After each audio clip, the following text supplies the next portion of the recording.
बच्चा पार्टी एक बार फिर स्टार्ट कर रहे हैं अपनी एडुवाइब की लर्निंग। और मुझे पता है जैसे जैसे आप इन वीडियोस को देख रहे हैं आपका डर धीरे धीरे खत्म हो रहा है। भावना शर्मा, देविका, कपिल, बहुत सारे बच्चों के मुझे मैसेजेस आ रहे हैं, पर्सनल थैंक यू आ रहे हैं and they are so excited and they are time to time asking me ma'am मेरी ये प्रॉब्लम है, मेरी ये प्रॉब्लम है। And I am so happy कि ये बच्चे कनेक्टेड रह रहे हैं, अपनी प्रॉब्लम रिजॉल्व कर रहे हैं एंड ऑफ कोर्स अपने अंदर कॉन्फिडेंस बूस्ट अप कर रहे हैं। So if you are one of them, आप भी अपने मैसेजेस पर्सनली मुझे कर सकते हैं एंड कमेंट करके अपनी प्रॉब्लम्स को रिजॉल्व कर सकते हैं।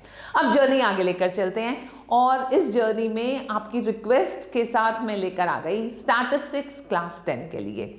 सो इन दिस चैप्टर हम सबसे पहले रिकॉल करते हैं हमने आज तक स्टैटिस्टिक्स में क्या क्या सीखा है। We have learned about mean. अब मीन कैसे निकालते हैं। अब सपोज हमने मीन निकालना है, हमने ये 5 नंबर्स ले लिए और मीन का बेसिक मीनिंग होता है एवरेज निकालना। तो हम क्या करते हैं, इन 5 नंबर्स को ऐड किया, 8 + 2 10, 10 + 5 15 एंड 5 20 और कितने नंबर्स हैं देखो 1 2 3 4 5।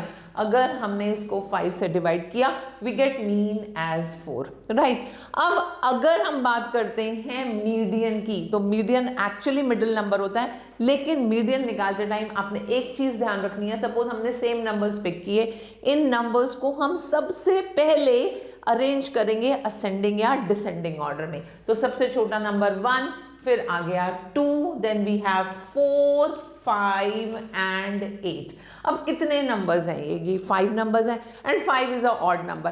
तो यहाँ लॉजिक डिफर करते हैं 5 नंबर्स के लिए और 6 नंबर्स के लिए। दैट मीन्स अगर ऑड नंबर्स हैं तो क्या करना है और इवन नंबर्स हैं तो क्या करना है, इस चीज को पहले समझेंगे। व्हेन यू हैव 5 नंबर्स, 5 + 1 करेंगे 6 and 6 divided by 2, that means आपकी जो थर्ड टर्म होगी, मैं 3 आंसर नहीं बोल रही हूं, ध्यान से सुनो, थर्ड टर्म, एंड यहां पर थर्ड टर्म है 4। सो वी से 4 is the middle value of the given data set.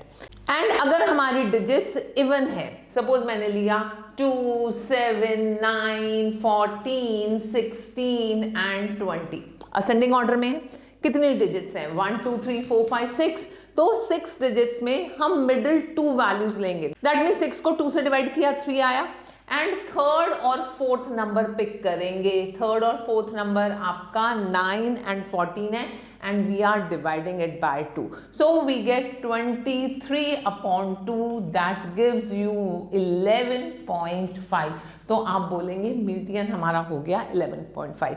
तो इस चीज को ध्यान रखना है कि अगर इवन है तो क्या करना है और अगर ऑड नंबर ऑफ डिजिट्स हैं तो क्या करना है। Coming to mode, mode means mode, MO से ध्यान रखो, मोस्ट, दैट मीन्स जो सबसे ज्यादा डेटा में एग्जिस्ट कर रही है वैल्यू वो मोड हो जाती है। तो अगर हमने डेटा पिक किया 6 6 4 3 3 3 9, कौन सा डेटा सबसे ज्यादा बार आ रहा है 3, सो वी से 3 is mode in this data set. अब ये सारी चीजें तो हमने जो ऑलरेडी ग्रेड 9 में पढ़ ली हैं उसको रिकॉल किया है। ग्रेड 10 में अपनी स्टडीज को थोड़ा सा हायर लेवल पर ले जा रहे हैं और सीख रहे हैं मीन ऑफ ग्रुप डेटा। अभी तक जो आपने सीखा था दैट वाज डिस्क्रीट डेटा, जहां पे ग्रुपिंग नहीं हो रखी थी, डेटा हमारा इंडिविजुअल फॉर्म में था। So when you talk about mean of grouped data तो 3 मेथड्स यूज करते हैं, बहुत ही इजी है, इसको बिल्कुल जंजाल मत समझना। मैं आज इसको बिल्कुल इजीएस्ट फॉर्म में कन्वर्ट करके आपको एक्सप्लेन कर रही हूँ। 2 वीडियोस बना रही हूँ, एक वीडियो में सिर्फ मीन समझाया जाएगा ऑल द 3 मेथड्स, और सेकेंड वीडियो जो आएगी उसमें आपको मोड और मीडियन को एक्सप्लेन किया जाएगा। तो हम बात करते हैं सबसे पहले मीन की। First method is direct method, second method is assume mean method and third method is step deviation method। इस मेथड के बाद एक स्टेप और ऐड हो जाएगा assume mean मेथड में, और assume mean मेथड के बाद एक स्टेप और ऐड हो जाएगा तो वो आपका step deviation मेथड हो जाएगा। एंड मेक श्योर, इस बात को बिल्कुल माइंड में सेट कर लो कि किसी भी मेथड से मीन निकालोगे आंसर हमेशा सेम ही आएगा। मैं इसको यहाँ पर आपको करके दिखाती हूँ। So I have taken the example from your book this is example number 1। यहाँ हमें दिया हुआ है marks of 30 students in grade 10 of a school in mathematics paper, और वो पेपर 100 मार्क्स का था और वो इस टेबल की फॉर्म में दिया हुआ है। अब टेबल क्या कह रही है, सबसे पहले ये समझना जरूरी है। मार्क्स ऑफ 10 मार्क्स आए हैं एक बच्चे के। This frequency means how many children got this much marks. 20 marks आए हैं एक बच्चे के। ऐसे ही 36 मार्क्स 3 स्टूडेंट्स के आए, 40 मार्क्स 4 स्टूडेंट्स के आए, 50 मार्क्स 3 स्टूडेंट्स ने स्कोर किए, एंड दिस वे आपको पूरा का पूरा डाटा दिया हुआ है। अब अगर आप कितने स्टूडेंट्स हैं ये जानना चाहते हो तो इन सब को ऐड कर देंगे and you come to know आपका जो समेशन है, ये जो सिग्मा का साइन है ना, ये शो करता है समेशन। समेशन फ्रीक्वेंसी, किस बच्चे के कितने मार्क्स आए हैं, मैंने इसको टेबल की फॉर्म में कन्वर्ट कर लिया है। यहाँ पर मार्क्स ऑब्टेन्ड और कितने बच्चों के मार्क्स आए हैं ये यहाँ पर मेंशन किया हुआ है। So when you add them you will get the same number. कितने बच्चे थे, 30 स्टूडेंट्स थे, राइट। अब हमने क्या करना है, इन दोनों का प्रोडक्ट लेना है। दैट मीन्स जो मार्क्स ऑब्टेन्ड है हम जिसको x से रिप्रेजेंट करते हैं, ये xi क्या है, x1 मतलब first marks scored, x2 second marks scored, और ये xn तक जा रहा है, राइट। ऐसे ही frequency of first marks, frequency of second, कि ये मार्क कितने बच्चों का आया है, that's the concern. So what you are doing, इन दोनों को मल्टीप्लाई किया, 10 multiply 1 you get 10, 20 multiply 1 you get 20, 36 multiply 3 you get 108, और इसको बोलेंगे FIXI। FIXI क्यों, मार्क्स ऑफ फर्स्ट को फ्रीक्वेंसी ऑफ फर्स्ट से मल्टीप्लाई किया, F1 X1 आया। Marks of 2 that is X2 को F2 से मल्टीप्लाई किया तो ये आपका F2 X2 आया, और इस तरह ये पूरी कैलकुलेशन करते चले गए। अब जब इन सब का टोटल लिया तो हम लिखते हैं समेशन, इसको सिग्मा भी बोलते हैं, समेशन FIXI। यहाँ पर हमने इनका टोटल लिया और आपको मिला 1779। यहाँ तक कोई डाउट है तो पूछो मुझसे।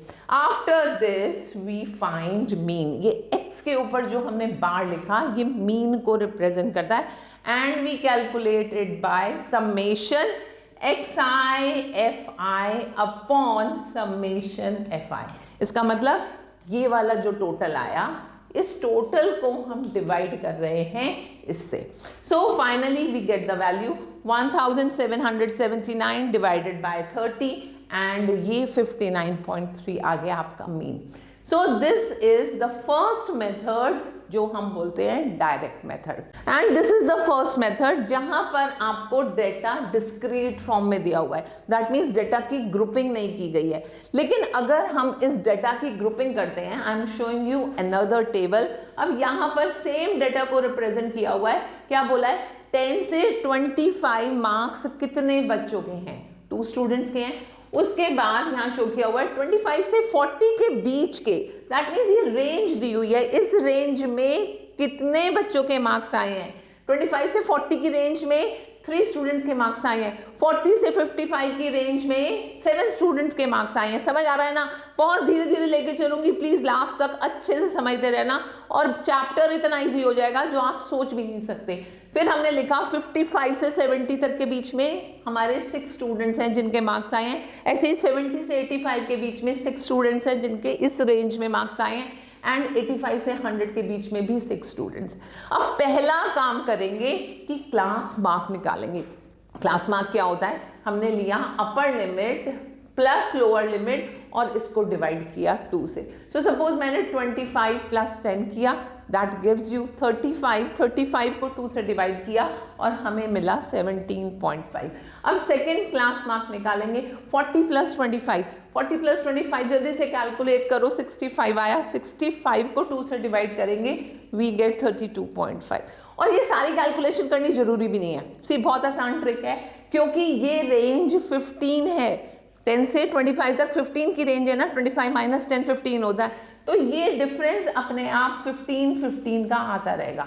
इसमें 15 ऐड किया 32.5 आएगा, 32.5 में अगला 15 ऐड किया तो 47.5, फिर 15 ऐड कर दिया 62.5 and this way you get all the values. Bar bar calculate करने की जरूरत नहीं है और इसको हम रिप्रेजेंट करते हैं xi से। अब xi हमें यहाँ मिला, क्यों निकाला? क्योंकि यहाँ पर ऑलरेडी हमें क्लास इंटरवल दिया हुआ था, xi नहीं दिया था, तो इन वैल्यूज की मिडिल वैल्यू निकालकर xi बना लिया और इस xi को फ्रीक्वेंसी से मल्टीप्लाई किया, वी गेट fi। अब कैसे? 2 मल्टीप्लाई 17.5 बना 35, 3 मल्टीप्लाई 32.5 इससे बना 97.5 एंड दिस वे हमने सारी कैलकुलेशन की। अब इस कैलकुलेशन के बाद दो सम निकालने हैं। कौन से दो सम निकालने हैं? पहला सम fi, सारी फ्रीक्वेंसीज को ऐड करो, सेम वैल्यू आएगी जो पहले निकाली थी 30, और fi xi को ऐड करेंगे तो 1860 आया। अब आपने क्या करना है? 1860 को 30 से डिवाइड किया and you get 62 and we say this is mean. और इस मेथड को हम बोलते हैं डायरेक्ट मेथड। बट क्या होता है, मोस्ट ऑफ द टाइम हमारा डेटा इतना बड़ा होता है कि हम इन कैलकुलेशंस को करते करते परेशान हो जाते हैं। तो एक इससे बेटर मेथड निकाला जब आपको लगा कि ये तो कैलकुलेशन बड़ी हो गई, उसमें हमने एज्यूम्ड मीन लिया।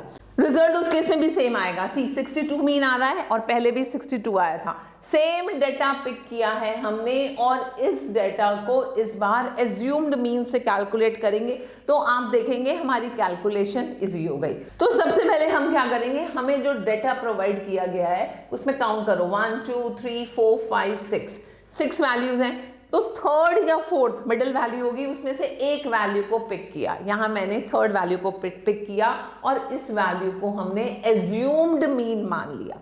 अब क्या करना है, xi में से ये वैल्यू सब्ट्रैक्ट करनी है। सो 17.5 में से 47.5 सब्ट्रैक्ट करेंगे तो नेगेटिव वैल्यू आएगी, वी गेट -30। सेकेंड टाइम 32.5 में से 47.5 सब्ट्रैक्ट करेंगे तो नेगेटिव वैल्यू आएगी -15 एंड थर्ड टाइम 47.5 में से 47.5 सब्ट्रैक्ट करेंगे हमें 0 मिलेगा। तो क्या देखते हैं, 0 से ऊपर नेगेटिव वैल्यूज और अब नीचे जितनी वैल्यूज हैं वो पॉजिटिव वैल्यूज होंगी, राइट। अब हमने क्या करना है, अब इन वैल्यूज को हम एक न्यू नेम दे रहे हैं, दैट इज di। और यहां पर जो xi को fi से मल्टीप्लाई करते थे पिछली बार जैसे किया था हमने डायरेक्ट मेथड में, वो नहीं करना। क्यों नहीं करना? क्योंकि ये कैलकुलेशंस बड़ी आ रही थी। We are multiplying fi with di, जो काम ज्यादा इजी हो जाएगा। देखो कैसे, 2 टाइम्स -30 इज -60, 3 टाइम्स -15 इज -45 और आप बहुत इजीली देखेंगे कि हमारी calculation 7 times 0 is 0, 6 times 15 is 90। तो ये इजीली कैलकुलेशन हो रही है, कोई डेसिमल का चक्कर नहीं आ रहा और काम आपका बहुत इजी हो रहा है। अब ये fi di को ऐड किया, देखो नंबर कितना छोटा आया। अगर मैं आपको पुरानी वाली पर लेके जाती हूँ स्लाइड पर, तो वहां आपकी कैलकुलेशन होकर वैल्यूज बड़ी आ रही थी और बड़ी वैल्यू आके उनको कैलकुलेट करना थोड़ा मुश्किल हो रहा था। लेकिन एज्यूम्ड मीन में जो हमने एज्यूम मीन ले लिया था दैट इज 47.5 और इसमें से सबका डिफरेंस निकाला तो फाइनली हमारा समेशन fi di छोटा आ गया, दैट इज 435। अब 435 को 30 से डिवाइड करना आसान है। What will you do? We are finding the value और ये हमारी वैल्यू जो निकल कर आएगी। और इतना इजी ट्रिक बता रही हूँ कैलकुलेशन इजी करने की कि सबसे पहले हमने मीन निकालने के लिए ये 47.5 लिया जो एज्यूम्ड मीन लिया था एंड इस एज्यूम मीन में हमने ऐड कर दिया 435 डिवाइडेड बाय 30। सो 47.5 प्लस 14.5 हुआ and you get the value 62 and we finally write that the mean of the given table is 62। तो वैल्यू सेम आई, ध्यान से देखो। और क्या फायदा हुआ अगर हमने यूज किया ये मेथड, तो हमें एक बेनिफिट मिला। द बेनिफिट इज कि यहाँ पर हमारी कैलकुलेशंस इजी हो गई, एक स्टेप ऐड हुआ लेकिन कैलकुलेशंस इजी हो गई। एंड आफ्टर दिस एक और मेथड है that is step deviation method. Question आ जाता है डायरेक्ट कई बार, that's find the mean using step deviation method. So we are going to practice step deviation method using the same data, और same data use करोगे result भी same आएगा. So please याद रखना है कि अगर मेंशन आ रहा है कि स्टेप डेविएशन मेथड यूज करो तो यहां तक चल के आओ, एंड अगर मेंशन नहीं है so use any method you like. Now what will you do, हमने यहां तक का वर्क ऑलरेडी कर लिया था. दैट मीन्स एज्यूम मीन लिया था हमने 47.5, ये सेम डेटा है यहाँ पर भी. इस 47.5 में से हमने वैल्यूज को सब्ट्रैक्ट किया. बस हमने क्या करना है, h की वैल्यू निकालनी है, और h क्या है, इस इंटरवल का difference. 25 minus 10 15, 40 minus 25 15, 55 minus 40 15. That means हमें h की वैल्यू मिल गई 15. अब इस h का क्या करेंगे, देखो बहुत इजी स्टेप है. हमने जो भी वैल्यूज आई हैं di में उन सब वैल्यूज को 15 से डिवाइड करना है, और जो रिजल्ट आएगा वो और भी इजी हो जाएगा. कैसे, -30 divided by 15 -2, -15 divided by 15 we get -1. 0 को 15 से डिवाइड किया 0, 15 को 15 से डिवाइड किया 1, एंड ऐसे ही 30 को 15 से डिवाइड किया 2, 45 को 15 से डिवाइड किया 3. नाउ दिस वैल्यू जो हमारे को ये मिली है इसको हम ui बोलते हैं, राइट. ui में क्या करना है एक बार फिर से समझ लो, जो हमारी di की वैल्यू आई है उसको डिवाइड करना है क्लास इंटरवल के डिफरेंस से, राइट. और इस वैल्यू अब ui को fi से मल्टीप्लाई करेंगे. देखो कैसे, 2 multiply -2 -4, 3 multiply -1 -3, 7 multiply 0 is 0, 6 multiply 1 is 6, ऐसे ही 6 मल्टीप्लाई 2 12, एंड 6 मल्टीप्लाई 2 13. अब नेगेटिव वैल्यूज को अलग ऐड कर दो, पॉजिटिव वैल्यूज को अलग ऐड कर देंगे, और उन दोनों का डिफरेंस निकालेंगे. यहाँ हमें मिला 29, राइट. अब क्या करना है, इस 29 को fi ui लेना है. अब बहुत इजी मेथड है मीन निकालने का, इसको छोड़कर डायरेक्ट यहाँ पर आ जाओ. मीन निकाल रहे हैं, पहले एज्यूम मीन को ऐड किया. क्यों ऐड किया, क्योंकि वहां पर हमने सब्ट्रैक्ट किया था एज्यूम मीन को अपनी कैलकुलेशंस को इजी करने के लिए. वापस इसको ऐड कर दिया, राइट. इसको ऐड करने के बाद जिस नंबर से सारी वैल्यूज को ui निकालते टाइम डिवाइड किया था, क्या वैल्यू थी वो 15, h की वैल्यू हमने 15 ली थी, राइट. इस 15 से मल्टीप्लाई करेंगे 29 डिवाइडेड बाय 30 को, राइट. और इसको कैंसिल किया, वी गेट 29/2 दैट इज 14.5, और इस 14.5 को 47.5 से ऐड कर दिया, we get the same value that is 62. So say with me, it's easy peasy lemon squeezy, and the concept is clear to you. इसके बाद अब आपने 2-3 क्वेश्चंस की प्रैक्टिस करनी है, और सब कुछ बहुत इजी हो जाएगा related to mean. So stay tuned. मैं नेक्स्ट वीडियो में आपके लिए मोड को भी सिंप्लीफाइड करने वाली हूँ, एंड मीडियन को भी बहुत इजीली एक्सप्लेन करने वाली हूँ, सो दैट आपका ये 6-7 मार्क्स बिल्कुल ग्रिप में आ जाए और बहुत इजीली से आप इसको गेन कर सकें. Catch you soon.